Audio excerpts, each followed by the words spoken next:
El relato del doctor Frankenstein, capítulo sexto. Clerval me entregó entonces la carta. En efecto, era de Elizabeth. Ginebra, 18 de marzo de 1700. Queridísimo primo, has estado enfermo, muy enfermo, y ni siquiera las cartas que nos escribe con regularidad el buen Henry bastan para tranquilizarnos por completo. Te han prohibido escribir, sostener una pluma. Bien. Sin embargo, una sola palabra que viniera de ti mitigaría en cierto grado nuestros temores. Durante largo tiempo aguardé un día tras otro que el correo nos trajera noticias tuyas, y tan solo porque se lo rogué encarecidamente, mi tío no ha emprendido todavía su viaje hacia Ingolstadt. Quería ahorrarle las fatigas y los posibles peligros que presentaba para él un viaje tan largo y cansador. Pero cuánto he deseado ponerme yo misma en camino. Imagino que tienes a la cabecera de tu cama a una vieja y fea enfermera incapaz de adivinar tus deseos o de satisfacerlos con el cuidado y el cariño que en ello pondría tu pobre prima. En fin, esto pertenece ya al pasado. Clerval nos dice que tu salud mejora sensiblemente y espero con impaciencia que pronto puedas confirmárnoslo tú mismo. Ponte bien enseguida y vuelve junto a nosotros. Encontrarás aquí un hogar feliz y alegre y unos seres que no han dejado de quererte tiernamente. La salud de tu padre es muy satisfactoria y no desea más que una cosa: volver a verte pronto. Pero antes quisiera asegurarse de que ya estás bien. Esta noticia lo liberaría de toda preocupación. Te sorprenderá comprobar cómo ha crecido nuestro Ernesto. Tiene ya 16 años y una vitalidad desbordante. Quiere ser un buen ciudadano suizo y su sueño son las misiones diplomáticas en el extranjero. Pero no podemos resignarnos a separarnos de él, al menos hasta que su hermano mayor haya vuelto al redil. Debo decirte que la idea de que elija la carrera diplomática y viva en un país extraño, posiblemente lejano, no le gusta mucho a mi tío. Pero Ernesto no ha poseído nunca tu capacidad y tu aplicación. Considera los estudios como una odiosa servidumbre que difícilmente puede soportar.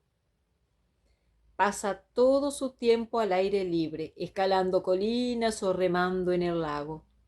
Siento serios temores de que caiga en la ociosidad si no cedemos y lo autorizamos a seguir la carrera que ha elegido. Aquí no se han producido demasiados cambios desde tu partida, a no ser el notable avance de los niños. El agua azulada del lago y los montes coronados por la nieve no cambiarán jamás. Y pienso de vez en cuando que nuestro apacible hogar se rige por las mismas normas inmutables. Mis ocupaciones, aunque sin importancia, me absorben y me distraen. Me siento muy bien pagada cuando veo a mi alrededor tantos rostros felices. Y no obstante, siempre sucede algo. ¿Recuerdas en qué circunstancias se unió Justin Moritz a nuestra familia?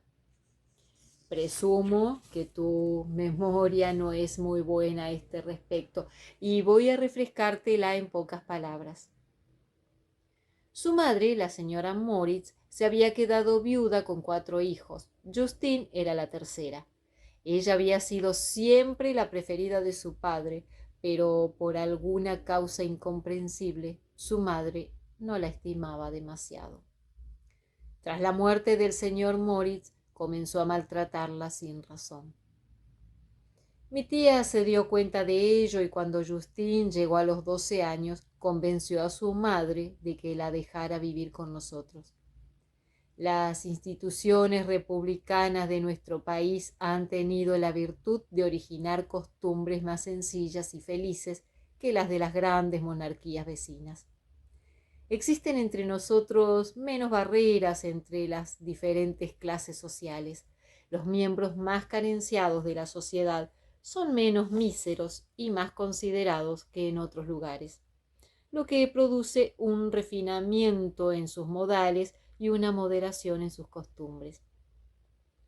Ser educado en Ginebra no es igual que serlo, por poner un ejemplo, en Francia o en Inglaterra.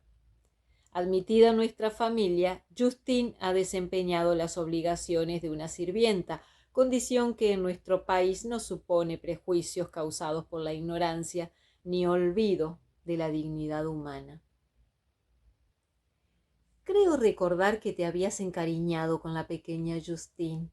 Incluso me acuerdo de haberte oído decir que cuando el mal humor te dominaba, bastaba una de sus miradas para disiparlo por la misma razón que invoca el poeta Ariosto al hablar de la hermosura de Angélica. Se desprendían de ella la franqueza y la alegría.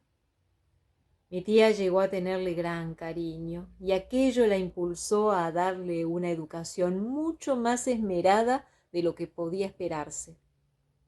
Pronto obtuvo su recompensa.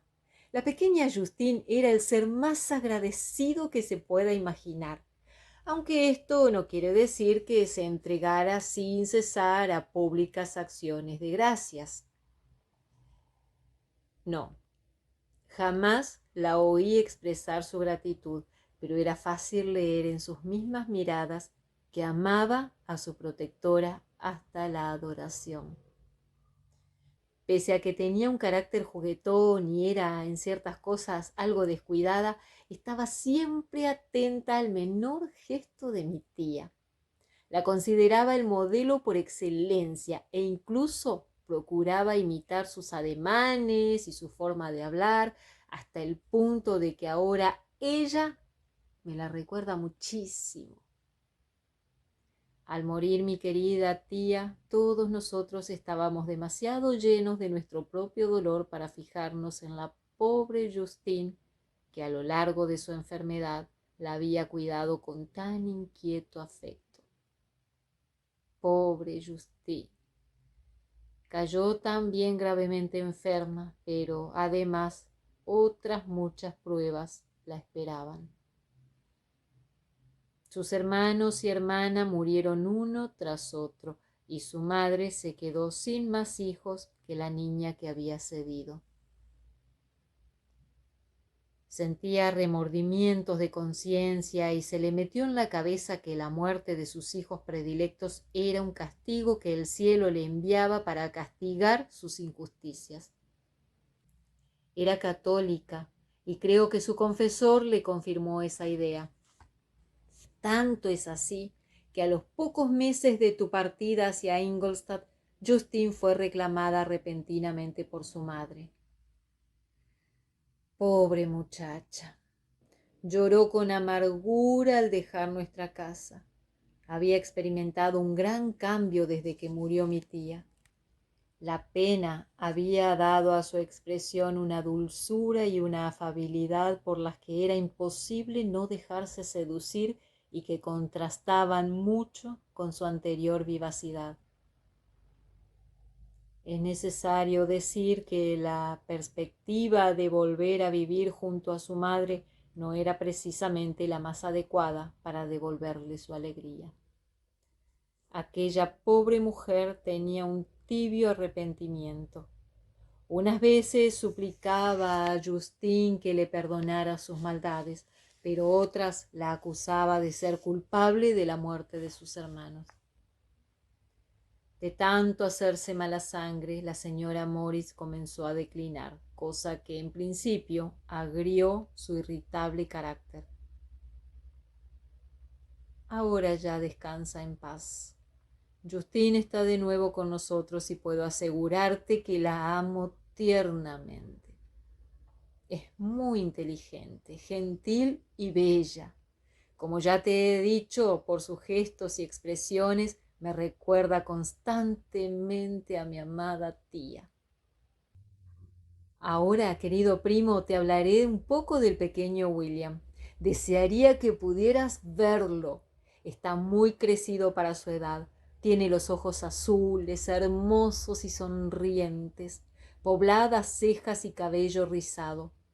Cuando sonríe, en sus mejillas rosadas y sanas se forman dos pequeños hoyuelos. Tiene ya dos novias, pero su favorita es Louise Byron, una bonita niña de 5 años. Supongo, querido Víctor, que desearás conocer algunas noticias sobre los buenos amigos de Ginebra. La hermosa señorita Mansfield ha sido pedida en matrimonio por un joven inglés, Mr. John Melbourne. Su hermana Manon se casó el pasado otoño con el señor Duvillard, el rico banquero.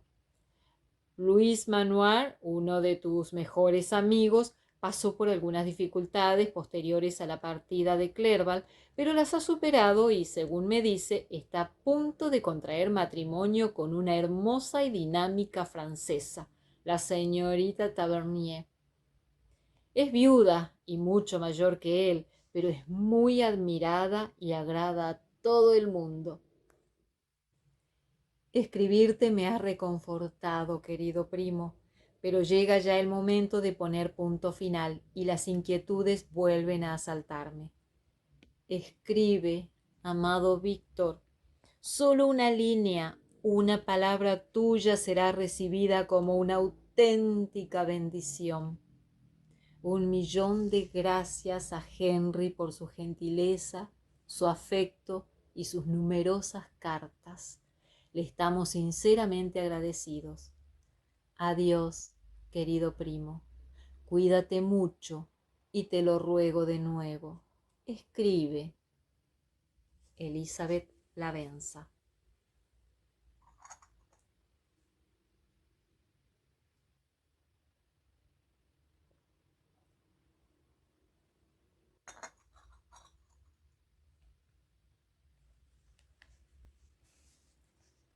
Querida Elizabeth, grité al finalizar la lectura de su carta, voy a escribir ahora mismo para liberarlos de la terrible inquietud que deben sentir. Escribí, pues, pero me costó un gran trabajo y me cansé mucho. Sin embargo, mi convalecencia estaba ya en marcha y se desarrollaba con toda normalidad, afortunadamente. 15 días más tarde estuve en condiciones de abandonar mi habitación. Lo primero que hice cuando pude salir a la calle fue presentar a Clerval a los distintos profesores de la universidad. Para ello fue necesario realizar un esfuerzo que no convenía mucho a mi salud, todavía muy débil. Desde la terrible noche que había supuesto el fin de mis tareas y el comienzo de mis martirios, el mero nombre de la filosofía natural me producía una auténtica repulsión. Ahora me había recuperado casi por completo, pero me bastaba ver el instrumento de química para que regresara a mí el terror de mis primeras angustias. Henry, al comprobarlo, había escondido todos mis aparatos, cambiando asimismo el aspecto de mi departamento, pues comprendió que sentía una insuperable repugnancia por la sala que me había servido de laboratorio. Pese a todas esas precauciones, sufrí una gran agitación cuando tuve que ponerme frente a mis profesores. El señor Wallman me produjo un sufrimiento insoportable al alabar calurosamente los avances que había realizado en las ciencias. Debió notar que esto me molestaba e, ignorando los motivos de mi actitud, lo atribuyó sin duda a la modestia y evitó las referencias a mi aplicación para limitarse a la ciencia, creyendo que así podría interesarme. ¿Qué hacer? Él pretendía ayudarme y no conseguía más que aumentar mis tormentos. No me hubiera sentido peor si el señor Wallman hubiera expuesto minuciosamente ante mí los instrumentos que me habían infligido las peores torturas. Cada una de sus frases era una nueva herida y sin embargo yo no podía demostrar mis sentimientos. Clerval, cuyos ojos y cuya sensibilidad estaban siempre atentos, listos para intuir los sufrimientos de los demás, logró desviar la conversación aparentando absoluta ignorancia. El diálogo tomó un carácter más general. Le agradecí a mi amigo de todo corazón, pero no hablé. Yo sabía la curiosidad que lo embargaba, aunque nunca intentó arrancarme mi secreto. Sentía por él una atracción infinita, mezcla de afecto y estima. Sin embargo, jamás me atrevería a confesarle el repulsivo suceso que a menudo volvía a mi memoria, ya que estaba convencido de que al revelárselo a otro solo aumentaría su horror. El señor Krem no tuvo tanta delicadeza como su colega. En el estado de extrema sensibilidad en que me encontraba, sus alabanzas carentes de elegancia me hirieron todavía más que las benévolas frases del profesor Wallman. «Este muchacho es la peste», exclamó groseramente. «Créame, señor Clerval, nos ha superado a todos. Piense usted lo que quiera, pero es la pura verdad. Este chiquito que no hace mucho tiempo creía todavía en Cornelius Agrippa como en la Santa Biblia, este mismo chiquito ha alcanzado el pináculo más elevado de la universidad, y si no nos desprendemos pronto de él, terminará por superarnos a todos. Sí, señor». Prosiguió observando mi rostro, que revelaba sin duda la tortura a que estaba sometido. «El señor Frankenstein es modesto, y esa es una magnífica cualidad de un joven. Todos debieron tenerla, ¿no es cierto, señor Clerval?» «Sí, también yo he sido joven, pero la juventud es algo que pasa muy deprisa». El señor Kremp comenzó entonces un brillante panegírico de sí mismo, cosa que al menos tuvo la virtud de alejarlo del tema que me resultaba tan penoso. Clerval no compartió nunca mi afición por las ciencias naturales, y sus estudios eran muy distintos de aquellos a los que yo me había consagrado. Vino a la universidad con la intención de estudiar lenguas orientales, puesto que ello le permitiría llevar a cabo el plan de vida que se había trazado. Decidido a no encerrarse en una carrera sin gloria, se volvía hacia Oriente, tierra en la que su alma aventurera encontraría campo propicio para la acción. El persa, el árabe y el sánscrito lo seducían poderosamente, y no le resultó difícil persuadirme para que siguiera sus mismos estudios. Nunca había podido soportar la inactividad, y ahora, cuando mi espíritu deseaba evadirse y me horrorizaban mis antiguos experimentos, encontré un gran consuelo convirtiéndome en el condiscípulo de mi amigo. En las obras de los orientalistas no solo hallé materias para instruirme, sino también un consuelo eficaz. No intentaba, como Henry, penetrar en aquellas nuevas disciplinas con fines prácticos, sino que deseaba tan solo distraerme. Estudiaba los textos con el único objeto de hallar su significado, y ello bastaba para recompensar ampliamente mis esfuerzos. El carácter melodioso de aquellos idiomas le confería un cierto poder apaciguador, y las alegrías que me dispensaron elevaron mi espíritu a un nivel que nunca había alcanzado al estudiar los autores de nuestros países occidentales. Cuando se examinan los escritos de Oriente, la vida parece un Edén lleno de rosas, bañado incesantemente por el sol. En las sonrisas y caricias de una dulce enemiga, en el fuego que consume su propio corazón. Qué distintas estas frases de la poesía viril y heroica de la Grecia y la Roma clásicas. Así pasó el verano. Mi regreso a Ginebra había sido fijado para fines de otoño, pero distintos inconvenientes me retrasaron y pronto llegó el invierno y con él la nieve. Los caminos estaban intransitables y tuve que dejar mi viaje para la primavera siguiente. Aquello me disgustó, pues tenía muchos deseos de volver a ver mi ciudad natal y hallarme junto a los míos. Debo reconocer, sin embargo, que el motivo principal de mi retraso era el desasosiego que me producía dejar a mi amigo Clerval en una ciudad desconocida para él antes de que hubiera podido encontrar suficientes relaciones. Pasamos, no obstante, un invierno agradable y aunque la primavera se retrasó mucho, compensó la tardanza de su aparición con un clima excepcionalmente bueno. El mes de mayo se hallaba ya avanzado y yo aguardaba de un día a otro la carta de la que dependía la fecha definitiva de mi partida, cuando Henry me propuso una excursión a pie por los alrededores de Ingolstadt, cosa que hasta cierto punto me permitiría conocer mejor la región en la que había vivido durante tanto tiempo. Acepté encantado la sugerencia.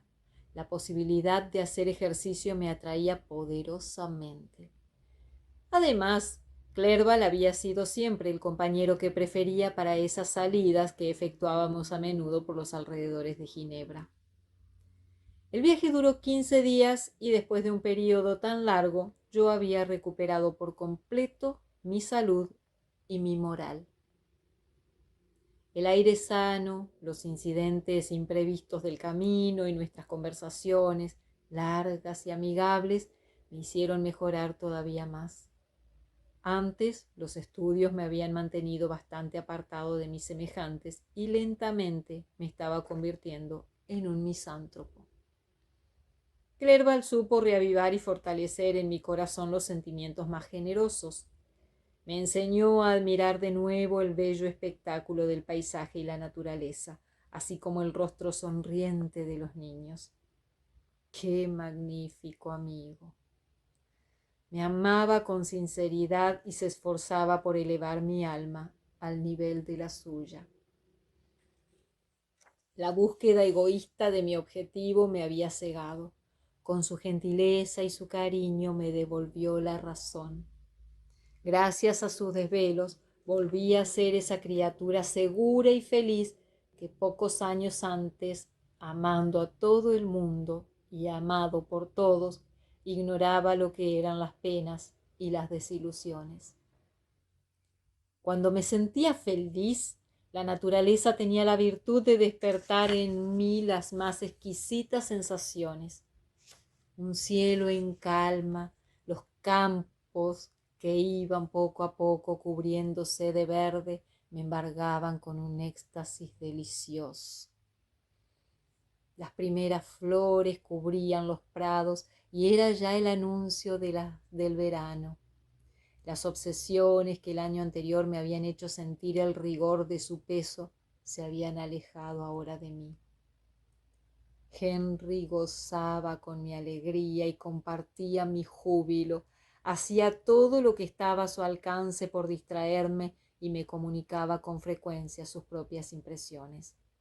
En aquella ocasión, los recursos de su espíritu dieron buenas muestras de una asombrosa capacidad, y su conversación me resultó mucho más rica y amena de lo que había supuesto.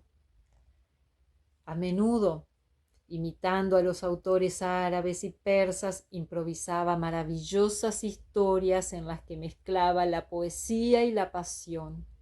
A veces también recitaba mis poemas favoritos o me empujaba a discusiones en las que demostraba una gran vivacidad de espíritu. Regresamos a la universidad un domingo por la tarde. Los campesinos danzaban y la gente que se cruzaba en nuestro camino parecía contenta y feliz. Incluso yo me sentía lleno de exuberancia y me abandonaba sin rubor a la alegría general.